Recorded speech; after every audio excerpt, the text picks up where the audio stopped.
अगर नरेंद्र मोदी जी स्टेडियम में एंट्री नहीं करते तो वो 3 की जगह 10 विकेट गिरते। ये बात आप मुझसे ले लीजिए। लेकिन देश चुनौतियों से निपट सकता है लेकिन पनौतियों से नहीं निपट सकता। मोदी जी कैसे पनौती हैं?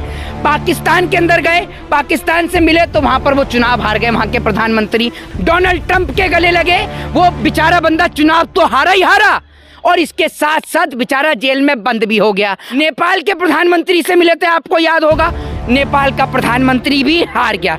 जापान के पीएम से मिले, जापान के प्रधानमंत्री भी हार गए। इंग्लैंड के पीएम से मिले, उनको इस्तीफा देना पड़ गया, जॉन बोरस को, सबको पता है। तो अब इससे देश अंदाजा लगाए कि क्या हमारे प्रधानमंत्री नरेंद्र मोदी जी पनौती हैं। और वो ऐसे चल रहा है चाचा के साथ में, उसका चाचा उधर चल रहा है, ठीक है, इधर पापा चल रहा है और वो यूं करके ऐसे चल रहा है। उसको सिखा रहे हैं, जैसे पेरेंट्स मीटिंग में जाते हैं ना, पेरेंट्स मीटिंग में पापा इधर चलते हैं और बच्चा यूं करके चलता है, ऐसे चल रहा है वो। और जिसके पास क्रिकेट की 2 पैसे की नॉलेज नहीं है, 2 पैसे की नॉलेज नहीं है उसके पास में, बिल्कुल हाथ से वर्ल्ड कप भारत के हाथ से गया है और ये वर्ल्ड कप छिनवाया गया है। आप देख लीजिए, मोदी जी ने और किसने छिनवाया है। तो जब मेरे विपक्ष का एक नेता कहता है कि पी फॉर पनौती और एम फॉर मोदी, तो मैं उस बात में कहता हूँ यस आई एम एग्रीड। लेकिन फाइनल का मुकाबला होता है गुजरात के अंदर, क्योंकि दुग्गल साहब जो हैं वो रंगीले मिजाज के हैं। दुग्गल साहब समझ गए आप, हमारे प्रधानमंत्री। नमस्कार, मैं हूं देव, इसमें आप देख रहे हैं लोकतंत्र टीवी।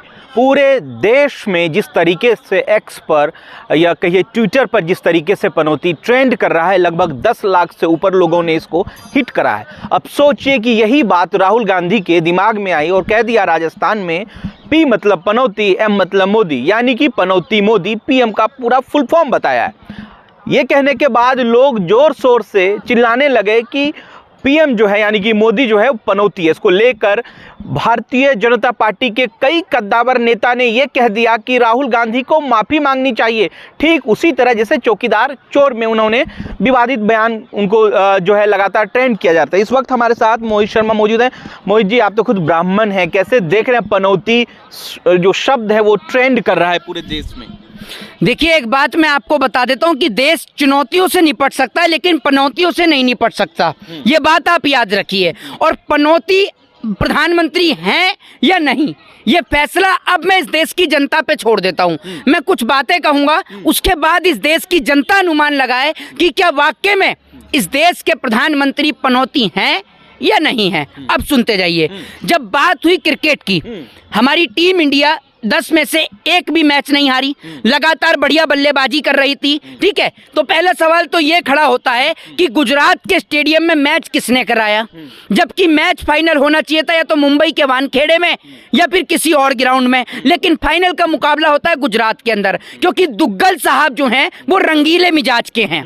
दुग्गल साहब समझ गए आप, हमारे प्रधानमंत्री, वो थोड़े रंगीले मिजाज के हैं और इतने रंगीले मिजाज के हैं कि रंगीला सूट पहनकर मैच को रंगीला करने के लिए प्रधानमंत्री स्टेडियम में पहुंच गए और कुछ ऐसा रंग बिगाड़ा कि स्टेडियम के अंदर पहले जब 3 विकेट गिरे हुए थे, जैसे ही दुग्गल साहब पहुंचे सबकी हंसी पर जो है वो पाबंदी लग गई, लेकिन अकेले दुग्गल साहब हंसने में मशगूल थे और इतने हंसी में मशगूल थे कि खिलाड़ियों की आंख से टपकता हुआ आंसू भी हमारे दुग्गल साहब को नजर नहीं आया। अब आप सुन लीजिए, 1983 में इस देश ने वर्ल्ड कप जीता। उस समय इस देश की प्रधानमंत्री श्रीमती इंदिरा गांधी जी थी। साल 2011 के अंदर इस देश ने वर्ल्ड कप जीता, उस वक्त पे इस देश के प्रधानमंत्री डॉक्टर मनमोहन सिंह जी थे। अब बात करते हैं साल 2015 की। 2015 में नरेंद्र मोदी जी प्रधानमंत्री थे, हमारा देश हारा। 2017 में जब क्रिकेट का मैच था तब हमारा देश हारा, प्रधानमंत्री नरेंद्र मोदी जी प्रधानमंत्री थे। 2019 में हारा, 21 में हारा और अब 22 का वर्ल्ड कप हारा। तो इससे देश अंदाजा लगाए कि क्या देश के प्रधानमंत्री नरेंद्र मोदी जी वाकई में ही पनौती हैं। अब बात करते हैं मोदी जी कैसे पनौती हैं। पाकिस्तान के अंदर गए, पाकिस्तान से मिले तो वहां पर वो चुनाव हार गए। वहां के प्रधानमंत्री आप सभी ने देखा होगा, डोनाल्ड ट्रंप के गले लगे, वो बेचारा बंदा चुनाव तो हारा ही हारा और इसके साथ साथ बेचारा जेल में बंद भी हो गया। अब तो प्रधानमंत्री कभी उससे जेल में पराठे के लिए भी नहीं पूछते कि पराठे खाएगा या नहीं खाएगा। ठीक है, इसके बाद नेपाल के प्रधानमंत्री से मिले थे, आपको याद होगा, नेपाल का प्रधानमंत्री भी हार गया। जापान के पीएम से मिले, जापान के प्रधानमंत्री भी हार गए। ठीक है, अमेरिका के प्रेसिडेंट मैं आपको बता ही चुका हूं, डोनाल्ड ट्रंप से मिले, वो भी चुनाव हार गए। इंग्लैंड के पीएम से मिले, उनको इस्तीफा देना पड़ गया, जॉन बोरस को, सबको पता है। तो अब इससे देश अंदाजा लगाए कि क्या हमारे प्रधानमंत्री नरेंद्र मोदी जी पनौती हैं। अब बात कर लेते हैं भारत की, जब आप भारत में रहते हैं। जब से प्रधानमंत्री नरेंद्र मोदी जी इस देश के प्रधानमंत्री बने हैं, इस देश के किसान मर गए। आपने देखा होगा कि किसान आंदोलन चला तो इस देश का किसान शहीद हो गया। हमारे देश की सरकार वो सरकार है कि जिन सिखों ने रोटी से लेकर बेटी बचाने का काम किया हिंदुओं की, इस देश की सरकार के चाहने वाले लोगों ने उन्हीं सिख भाइयों को खालिस्तानी ठहराने का काम किया। राहुल गांधी जब मंच से खड़े होकर कहते हैं कि पी फॉर पनौती और एम फॉर मोदी, तो वो इसमें कोई गलत नहीं कहते, क्योंकि मैं एक नौजवान हूं। उत्तर प्रदेश के अंदर राम मंदिर बनता है, उस राम मंदिर मेरी भी आस्था का प्रतीक है और मैं भी बहुत खुश हूं कि भव्य राम का निर्माण हो रहा है, राम मंदिर का निर्माण हुआ। लेकिन उस भव्य राम मंदिर से ना तो मेरे घर का चूल्हा जलेगा और ना मेरे जैसे नौजवानों को रोजगार मिलेगा। तो जब मेरे विपक्ष का एक नेता कहता है कि पी फॉर पनौती और एम फॉर मोदी, तो मैं उस बात में कहता हूं यस आई एम एग्रीड। आपने बिल्कुल सही कहा कि हमारे देश का प्रधानमंत्री पनौती है, और जब से ये पनौती इस देश पर लगी है तब से इस देश पर ग्लोबल हंगर इंडेक्स उठाकर देख लीजिए, चाहे आप इस देश का कर्जा उठाकर देख लीजिए, चाहे भुखमरी का मामला उठाकर देख लीजिए, चाहे महिलाओं के ऊपर यौन शोषण, बलात्कार और अत्याचार उठाकर देख लीजिए, चाहे फिर जवानों की शहादत देख लीजिए, चाहे फिर वो किसानों की आत्महत्या देख लीजिए, चाहे फिर वो नौजवानों के ऊपर हो रहे अत्याचार को देख लीजिए, चाहे नौजवानों के जो छिनते रोजगार हैं आप उसको देख लीजिए। भारतीय जनता पार्टी ने कहा है कि माफी मांगना चाहिए राहुल गांधी को, जिस तरीके से प्रधानमंत्री पे उन्होंने एक टिप्पणी करी है। जी, एक बात मुझे बताइए, क्या आपके प्रधानमंत्री माफी मांगते हैं जब वो सोनिया गांधी के ऊपर टिप्पणी करते हैं? जब आपके प्रधानमंत्री जी बेटी बचाओ बेटी पढ़ाओ की जगह बेटी बचाओ बेटी पटाओ बोलते हैं? जब आपके प्रधानमंत्री विदेश में जाकर भारत के लिए कैसे शब्दों का प्रयोग करते, तब उन्होंने माफी मांगी क्या? जरा ये बताइए। तो राहुल गांधी किस लिए माफी मांगेंगे? मैं ये कहता हूं कि राहुल गांधी को अपने ट्विटर हैंडल से लिखना चाहिए, क्योंकि राहुल गांधी इस देश के अंदर का वो शेर है जिसके पिताजी ने इस देश के लिए अपना सर्वोच्च न्यौछावर कर दिया लिट्टे के द्वारा। हैं जी, आप मानते हैं पीएम मोदी को पनौती? क्यों नहीं मानते? मैंने जो आपको ये डेटा दिया, ये डेटा तो मैंने पहले खुद पढ़ा तभी तो आपको दिया है। क्यों नहीं मानते? भैया, मोदी जी के राज में इस देश का नौजवान बेरोजगार हुआ। मोदी जी के राज में कोविड के टाइम पर कई हजार लोग मरे। ठीक है, भले ही सरकार ने कह दिया कि नहीं मरा, कुछ नहीं हुआ, वो आपके कहने या ना कहने से कुछ नहीं होता, लेकिन कई लोग मरे कोविड के टाइम पर। कोरोना के काल में बहुत लोग मरे, कोई भूख के कारण मरा, कोई ऑक्सीजन ना मिलने के कारण मरा, और कोई पैदल चलते चलते मर गया, कोई भूखमरी से मर गया, लेकिन लोग तो मरे थे। नरेंद्र मोदी स्टेडियम में वर्ल्ड कप खेला नहीं जाना था, वो जय शाह जो बीसीसीआई के सेक्रेटरी हैं उन्होंने ये तय करा। ये भी एक बड़ा, अरे वो चाचा को बुला कर लाया है अपने, वो दुग्गल साहब जो रंगीले मिजाज के हैं। हमारे दुग्गल साहब इतने रंगीले मिजाज के हैं कि G20 के अंदर का जो बजट था, 900 कुछ करोड़ का जो बजट था, उससे ज्यादा पैसा दुग्गल साहब ने लगा दिया। इतने रंगीले मिजाज के हैं दुग्गल साहब। भैया, दुग्गल साहब वहां खिलाड़ियों का हौसला बुलंद करने के लिए गए तो भी कैमरा लेकर घुस गए। फिर दूसरी बात ये कि मोटेरा स्टेडियम यानी नरेंद्र मोदी जी के स्टेडियम में गुजरात के अंदर में 5,000 रुपए की टिकट 50,000 में बिकी। और इस देश की जनता को कहना चाहता हूं कि टीम इंडिया की हार का कारण कहीं ना कहीं इस देश के लोग भी हैं। उसके पीछे का कारण यह है कि जब जब आप खेलों के अंदर सट्टा लगाएंगे, पैसा लगाएंगे, आपका मुल्क हारेगा। इसीलिए कहता हूं कि अगर अपने मुल्क को जिताना है तो सट्टे की लत से खुद भी बचिए और अपने बच्चों को भी बचाइए। आज आप देखिए MPL, Dream 11 कितने सट्टे के ऐप आ गए हैं। मतलब एक और अगर आप कहीं पर ताश खेलते हुए पकड़े गए तो आपको उठाकर बंद कर दिया जाता है, आपके ऊपर गैम्बलिंग एक्ट लगा दिया जाता है। लेकिन आप MPL खेल रहे हैं, ड्रीम 11 खेल रहे हैं तो कोई गैम्बलिंग एक्ट नहीं लग रहा, ऑनलाइन दिखाया जा रहा है। पूरे देश में नरेंद्र मोदी स्टेडियम में पूरे देश में मायूसी छाई हुई थी। उसमें दोनों अमित शाह यानी कि प्राइम मिनिस्टर ऑफ इंडिया और होम मिनिस्टर ऑफ इंडिया दोनों हंस रहे थे, ठहाके लगा रहे थे। जी,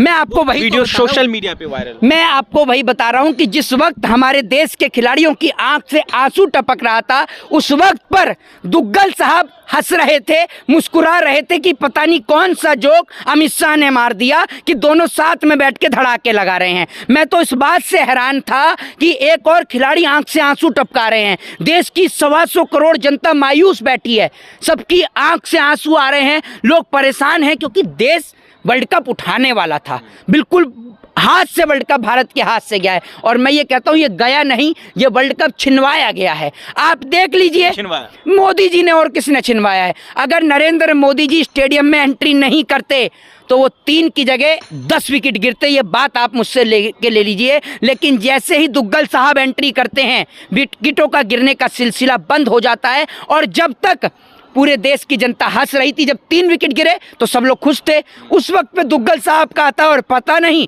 और जब दुग्गल साहब को दिखा कि मेरा देश जीत रहा है तो मैं कैसे ना घुसूं, तो दुग्गल साहब जैसी एंट्री करते स्टेडियम में, वहीं से पनौती लगनी शुरू हो जाती है। और ऐसी पनौती लगती है कि भैया 3 विकेट के बाद एक और विकेट गिरता ही नहीं है। फिर गौरव तलब है कि ऑस्ट्रेलिया जो है वो 48 पर 3 विकेट और भारत का 80 पर 2 विकेट, जबकि कहा जा रहा है कि आप लोगों ने देखा होगा कि ऑस्ट्रेलियाई टीम से बेहतर प्रदर्शन जो भारत का था। तो अचानक नरेंद्र मोदी के आने के बाद नरेंद्र मोदी स्टेडियम में जैसे ही प्राइम मिनिस्टर घुसे, उसके बाद जो है विकेट का सिलसिला थम गया और अब जो है स्थिति बदल गई थी।